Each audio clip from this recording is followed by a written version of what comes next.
Great day, great day. I'm Dr. Tammy White Jolivette. Welcome to the Texture of Me podcast, where we talk about the intersection of textured hair, identity, and mental health, bringing a cultural and clinical lens to hair loss, scalp health, and the real life impact on confidence and well-being. Each episode, we name what people experience, break down the impact, and share language and tools that support healing, confidence, and cultural understanding. If you've ever felt unseen, judged, or misunderstood because of your hair, you're in the right place. Let's get into it. Great day, great day. I'm so excited to be here. I'm Dr. Tammy White Jolivette with the Texture of Me podcast. We have our special guest, Guylaine Conquet. I love the Frenchness as you see Dr. Jolivette Conquet. Oh, it's so beautiful. Oui. I love it. French, yes. Guylaine, thank you so much for being on our show. What a great opportunity for our audience to know more about you and the work that you do. And I appreciate you taking the time to be on our show today. Okay. Thank you, Tammy, Dr. Jolivette. Yes, Thank you ooh, so much. I love how she said Jolivette. Oh, yes, put it on my recorder like, hey, that's me. Thank you so Awesome. much for having me. It's a great pleasure. Yes, thank you, thank you. Today's conversation about something we all know deep down. Hair is never just hair, it's identity, it's memory, it's culture. And for many of us, it's also a site of pressure, policy, and pain, especially when the world treats our texture like it's a problem to solve. This is where I get excited about because I get to share about who you are and why I'm so inspired by who you are and the work that you do. Guylaine Conquet is a French visual artist and author born in Guadeloupe, and based in Atlanta. Her figurative oil painting and mixed media explore Afro as an identity. I love that. And memory and political resistance. Hey, turn your hair into symbolic crown, archive, and act of defiance. She wrote the book Spirit of My Hair. Woo! Every time I say that, I just get chills. Yes, because I'm really present to how much our hair is the spirit of who we are, and I'm looking forward for you to share that. Let me continue with your accolades. I'm already pumped and we got into the podcast. All right, expanding her work into language, testimony, and collective memory. She's a former TV and radio journalist, and she shifted to visual art in 2019 and is recognized internationally. Including exhibitions in the French Parliament with work informed by her role as advancing France anti-hair discrimination law. That's pretty awesome. Thank you for the work you doing, man. And I can't lie, I'll be seeing you on Instagram and seeing it on LinkedIn and the work that you're doing, man, it's just so inspiring. Guylaine, thank you for what you're doing. Thank you. I can say that to you too. Thank you for the work you're doing, to spread the word, and thank you for your support. It's a collective work, it's a teamwork. Yes, it is. All right, girl, let's get right into it, okay? What was your earliest memory of learning the hair had rules, and how did that shape you? My earliest memory, it's when we moved to France when I was 6 years old, and when my mom cut my hair, she and that's the that's my picture, when I was little, on the book. Mom, and for me, Black people, hair is very important. So Mm-hmm. when you cut a little girl her hair, it's you strip her for her identity. So when I was in France, I was surrounded by white girls, white, people. I was the only one Black girl at the school, actually. So very soon, I was aware of my appearance, that I wasn't looking like everyone else, and especially the girls. When I was looking at them, they had long, straight, silky hair, and I didn't have any hair on my head. And my dream was, to feel like her, having hair that I can, Mm-hmm. do like this. And when I was talking, and then when they was running, they were running, they were doing exercise, their hair was bouncing, and that was, I really felt that my hair wasn't, I wasn't fitting. I don't know if I can say that, but yeah, Yes. I felt very, very bad, and I hated my hair at Mm. this time. So why did your mom cut your hair? Because it was easy for her. She was part of the program of the babydom. The French government, they brought, like they did probably for at least 10 or 15 years, they brought people from the French Caribbean, which I'm originally from. I was born in Guadeloupe. So they brought us in France, to get the job, as a in the hospital, all the government job, in the post office. Gotcha. So yeah, a lot of young French Caribbean, been to France to get those jobs, Mm, and she didn't have time, and she said she doesn't know how to, do my hair. mm. So she didn't know. So for her, it was easy for her to just, cut my hair and my sister's hair. For her, it was easy. Yeah. I want to speak to that because my mom cut my hair, right, real short, Oh, and it was traumatizing. You know what I'm saying? yeah. And my experience was when I went to the girls' restroom, they pulled me out because they thought I was a boy. And my mom, Oh, yeah, and my mom's reason because she didn't want to deal with my hair. And I'm like, could they have consulted us at least? You know? yes, please. Thank you. Yeah. No, that's true. Yeah. And That's true. so I could totally relate to, always wanting long hair because of that. Because then I didn't feel pretty, I didn't feel like, I could see the wind blowing in their hair and I wanted the same for me too. Yes, that's true. Yeah, I can see how the total relationship to it, the trauma, and it's funny because one of the things, as I speak about post-traumatic hair syndrome, people think trauma is, I don't know what they think it is, but I know what it is in a sense of the psychological part of identity, and I know you put that in your book as well. However, I just realized the relatedness of how that really impacts us at an early age. Yeah, really good. Yeah. Yeah, especially when you, once again, at that time, it was in the 70s. I was the only one black girl. So, yeah, I had the hair, I had the skin color, I had, I wasn't comfortable at all, in this space. Right. Yeah, I can see that. So, moving on to your book, what inspired you to write The Spirit of My Hair? And what do you want readers to reclaim through it? Um, I wrote this book. I'm working as an educator for children at school too. I wrote this book because I wanted to people know they're not alone is in this story. You are not alone. Okay, so um, I want them to understand how uh, our identity, have been shaped by lies, by Mm, telling us that our hair is not enough, we are not enough, and we have to conform to a standard of beauty which are not ours.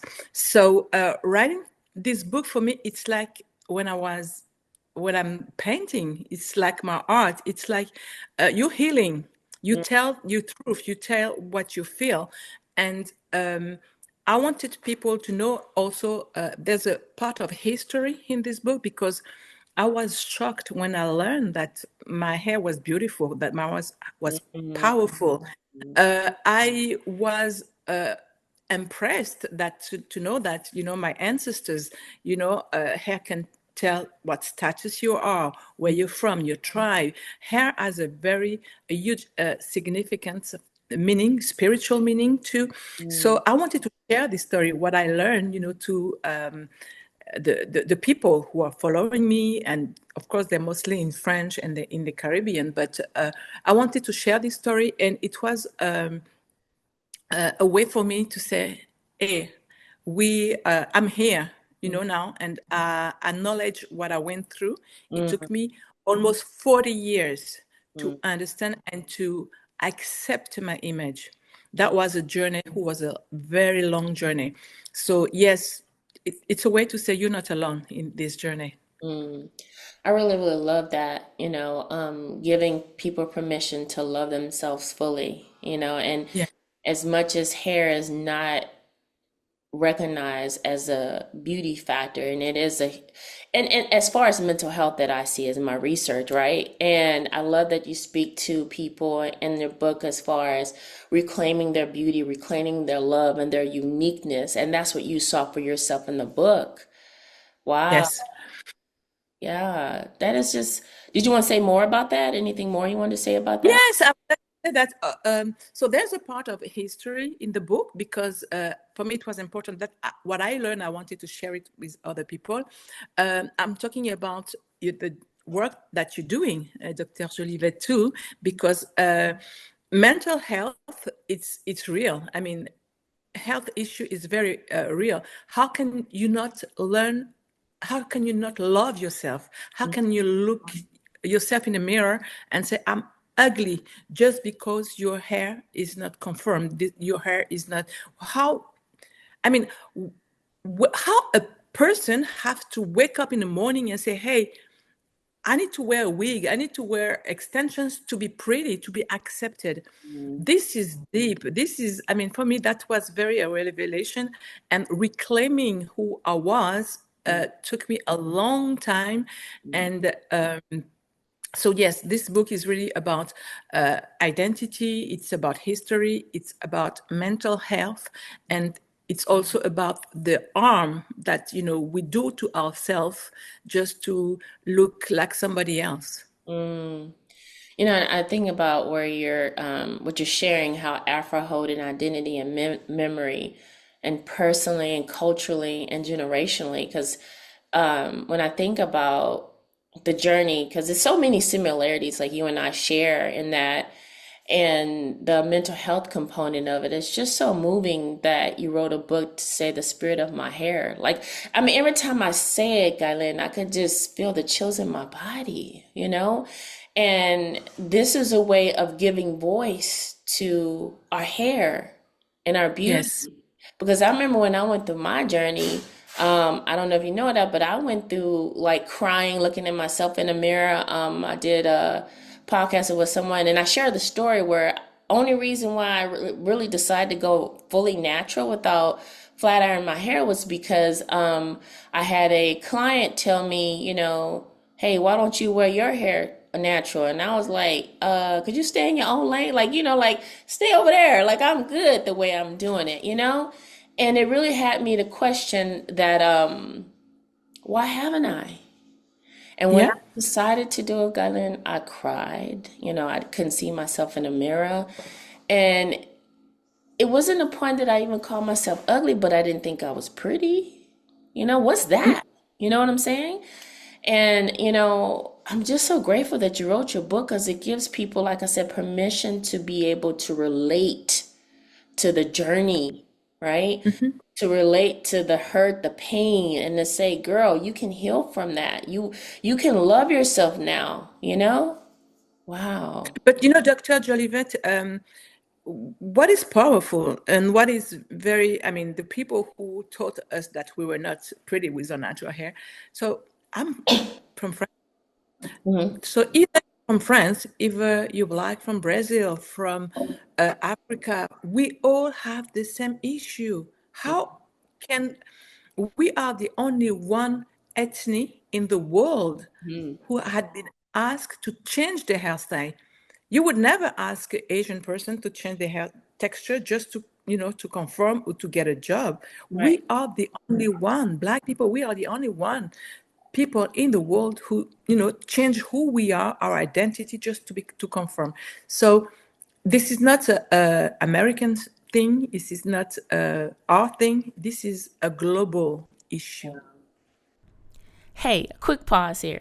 If you're ready to go deeper, I want to invite you to two resources. First, the Texture of Me Healing is where we provide therapy, coaching, focus, psychological evaluation for adults navigating anxiety, stress, trauma, and identity based experiences, including the emotional impact tied to hair loss, scalp health, and appearance changes. Links are in the description.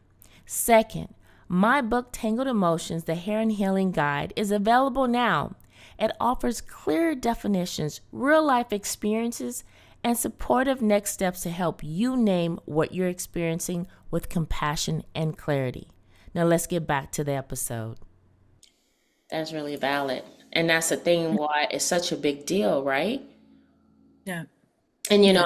I think about the timing, so perfect in timing, where people are embracing, and then they have a book like yours to go to and have some insights to feel freed up about and being understood.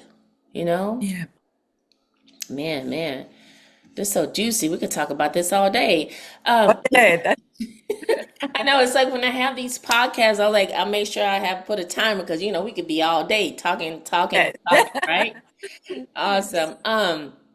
What are some most common ways you see hair policing showing up in family schools and workshops, or and let's change that a little bit. I mean, what are you noticing that now that you're teaching in schools and the impact that your book is having in the schools? Because I know I've seen you at a school and with the teacher, and I love hearing you speak French. I just love what you're doing. What are you Thank you. noticing the impact that it's having? Oh, so that's funny because when I started, I was teaching art and French. Uh, the student was mostly white students. So when I went there and I said, huh, I mean, I'm going to talk about hair, about my story. So how are they going to relate to this story? I realized that most of the students, they don't know. They didn't know there were hair discrimination. Mm, And the example I always take for them, and I say, you know what? Most of black women, they change, 2 or 3 black women, they change their hairstyle. That's the Dove study. right. Can you imagine? Without even being asked to change their hairstyle, they just assume that they have to change their hairstyle. So 2 or 3 women, black women, change their hairstyle before to go to a job interview. So when I told them that, I'm telling them, the story of the Crown Act, and they're very surprised. They didn't know. Most of them, they didn't know about that. And so when you don't know, you don't know. So, and I said, for us is the texture, Hmm. but when somebody has red hair, this is hair discrimination too. When somebody is bald, you're Hmm. making fun of someone who's bald. That's hair discrimination. Right. And and I told them that to understand, the purpose, and to understand the fight, the mission, not the fight, the mission. I say, hey guys, let's say we all are going to Jamaica. I'm gonna take you to Jamaica. You've been hired by a big, huge company for an internship, Hmm. but you hair, it's not it's not going to work because you have to adapt to the. So either you do braids, either you have to do dreadlocks. And the kids, they all look at me and say, huh? I see. Why? What's wrong? That's why we've been asked for generation. Right. So if you go to the country, you have to embrace the culture, and there's a policy of, or you have to wear dreadlocks. Right. Would you do it? 100% of the students, they said no, we would not change the texture of our hair. We would not wear braids or dreadlocks, just to conform to the company policy. Right. Right. I said, now you understand why we've been asked to do that since generation, and it's not fair. And the question, do you think it's fair? And they said no. So yeah, that's where my work is, to and that's how I try to give the Yeah. transmitting. Can I say that? Yes. Example. It's funny because even when I looked at it, even they had a choice in that, but us, no. Mm-hmm. Like, No. people abandoned, they can't go to school, they got the crown that, but still there's some validity and not so much because they're finding other ways to still ban, have kids being suspended for school because of their locks. But it Yeah. hasn't been a choice, right? Like being born with a textured hair, immediately relaxers are put. Did you ever get a relaxer on your hair?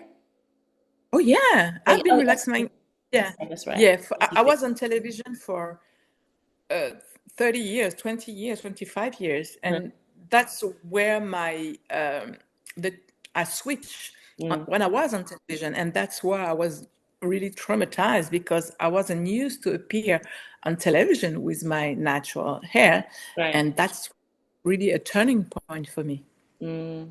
And I think about that, just being taught to, have a hair be silky smooth and straight, and that's a beautiful way to do it. And then when I also think about the hair industry, they're just now getting a grasp of it, but it's still not mandatory, and a lot of places are trying to have it to be where, it's just every once in a while, being educated when it's been said in research, 70% of people, particularly women, have textured hair, and that's kinky, coily, curly, and wavy. So we're speaking to a majority, right? And here the Yes. impact is, oh, that's not beautiful, and it's not a choice. And like I said, I appreciate what you're doing is giving these kids examples like, look, this you don't want to change your hair for a job, but here we are raised immediately to go into straighten our hair. It's just boring, even to a point where there's the good hair and the bad hair, right? Yeah, that's true. Yeah, That's true. yeah. Speak a little bit more about the resistance, political resistance. What are you seeing in that, and how would you like to speak to that? So, I became an activist without even knowing I was an activist. So everything started with really with my painting. So you can see I have a queen behind me, Beautiful. Yeah. Queen Zinga. I really start to paint because um, and the painting, the arts part brought me to the resistance part. So when I started to paint, I wanted to tell my story. I grew up in France. I love art. I always loved art, and I never saw black women, in galleries, or very, very, rarely. So Mm, I said to myself, one day I take the brushes, I will draw black faces with natural hair. yeah. So and this activism part came after, because I don't like injustice. And when I knew about the Crown Act, I did my research, I read a few books, Ayana Bird and Laurie Thorpe, her story. I went on YouTube, I read a few theses, people who really work on this topic way before me. Um, and I said, okay, I'm not the only one, Now I understand. Everything is Mm, clear now, yes. So so I read this story from this flight attendant from Air France, which is a national company, and he got fired by Air France because of his dreadlocks, because of his hairstyle. So Wow. this poor guy had to wear a wig for 5 years. He wore a wig for 5 years just to conform. How can you ask a man, a boy, a guy to wear a wig? I mean, this is insane. And I said, this is not fair because, I've heard about, the Crown Act here. Mhm. And I called, I get in touch with the congressman, Mr. Serva, and I say, you know what? Here in US, we have 15 states who passed the Crown Act. This is not normal that this poor guy had have to wear a wig. So he sued Air France, for that. So 9 years, in court, and this is you got fired just because you're wearing your dreadlocks.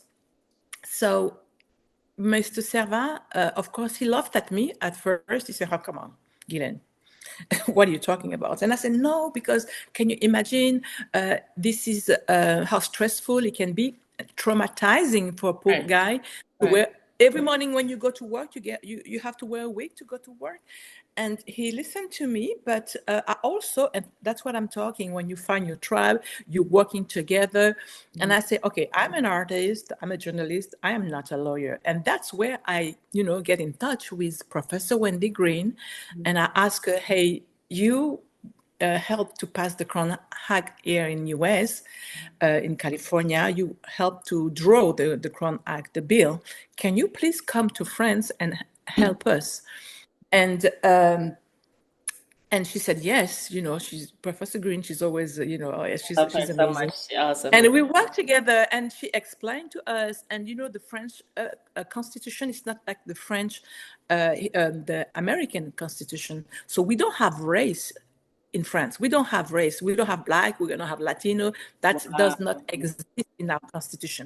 So how can you bring a law against hair discrimination in the French Congress when you don't have race? Discrimination. Yeah.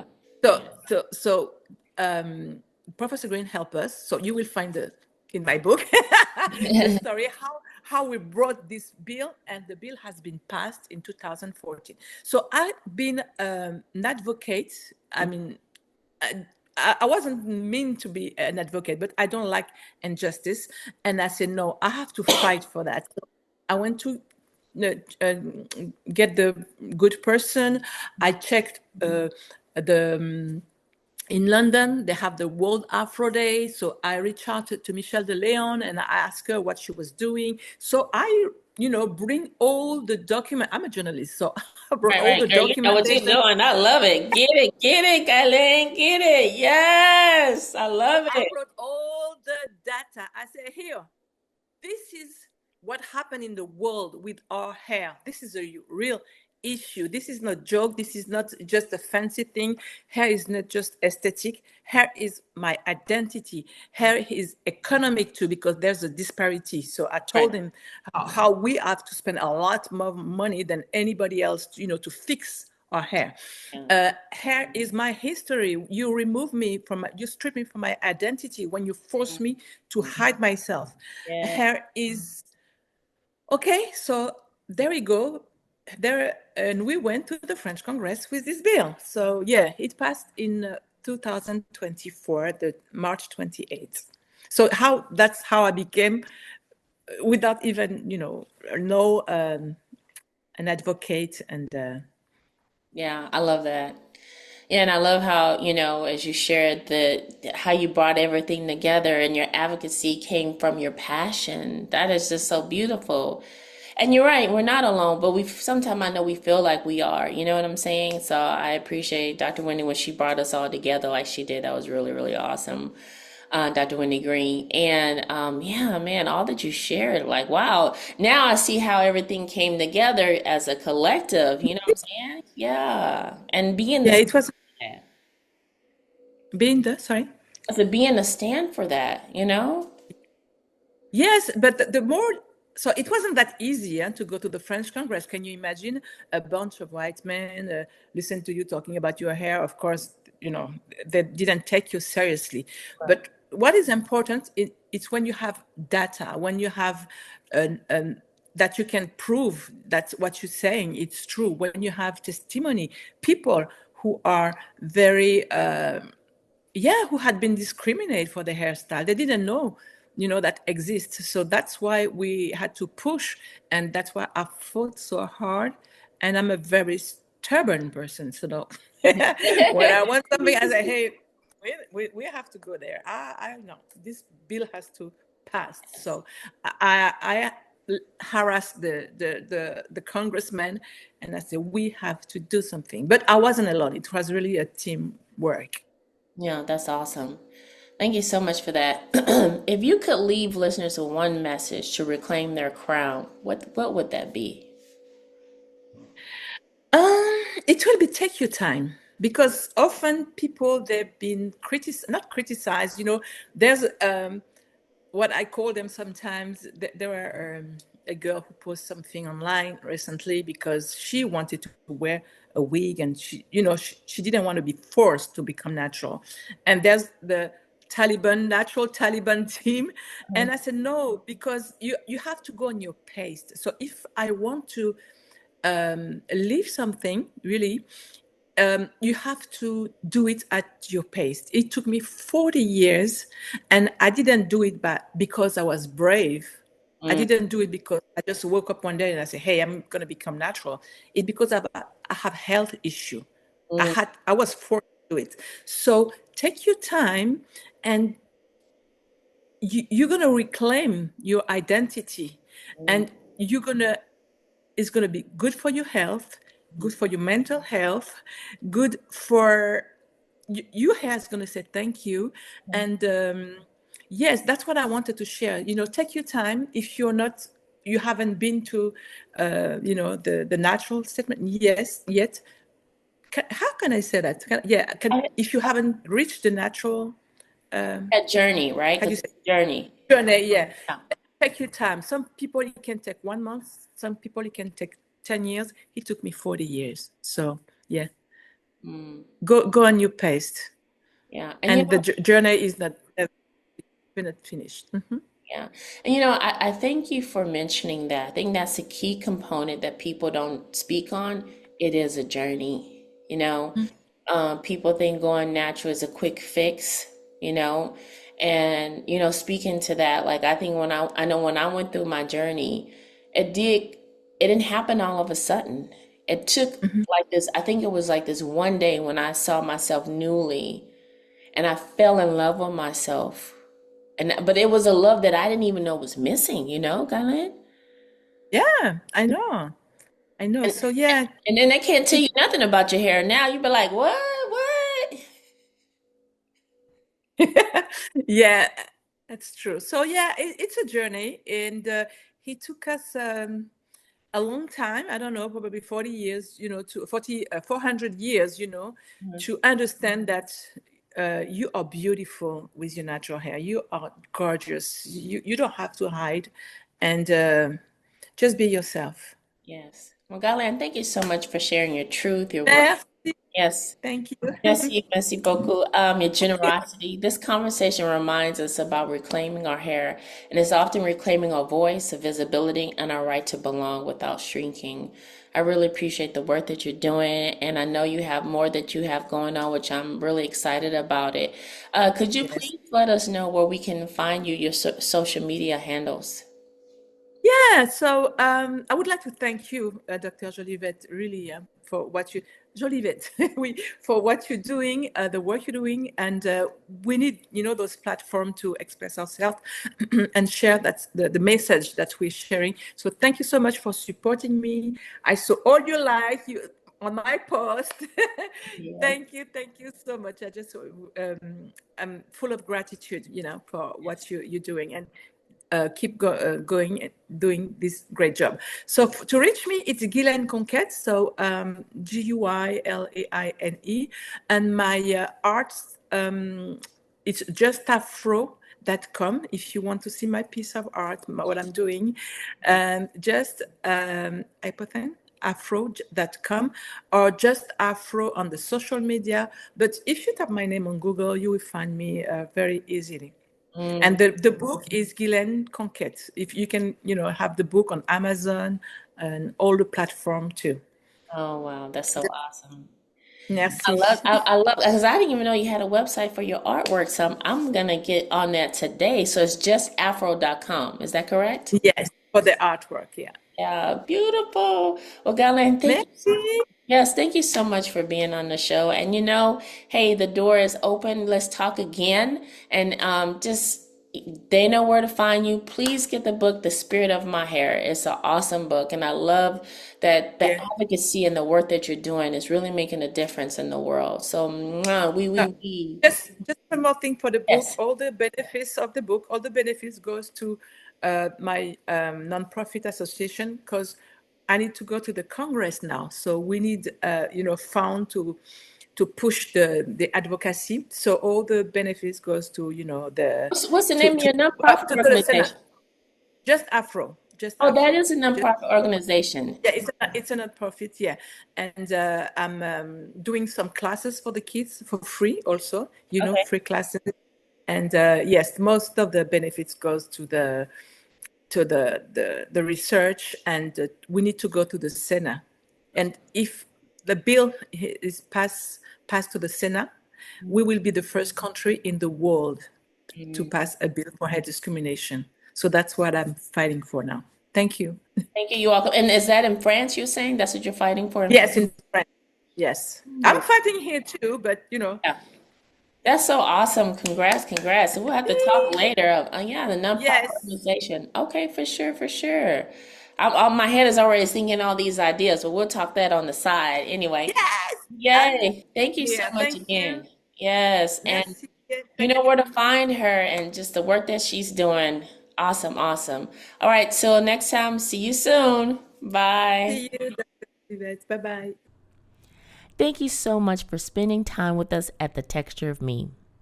If today's episode helped you put words to your experience, do 3 quick things. Subscribe, leave a comment, and share this episode with someone who needs it. And if you're ready for the next step, check on the links in the description for The Texture of Me Healing and my book, Tangled Emotions. Until next time, take care of yourself, and remember, your texture, your story, and your healing all matter. Great day, great day. See you next time.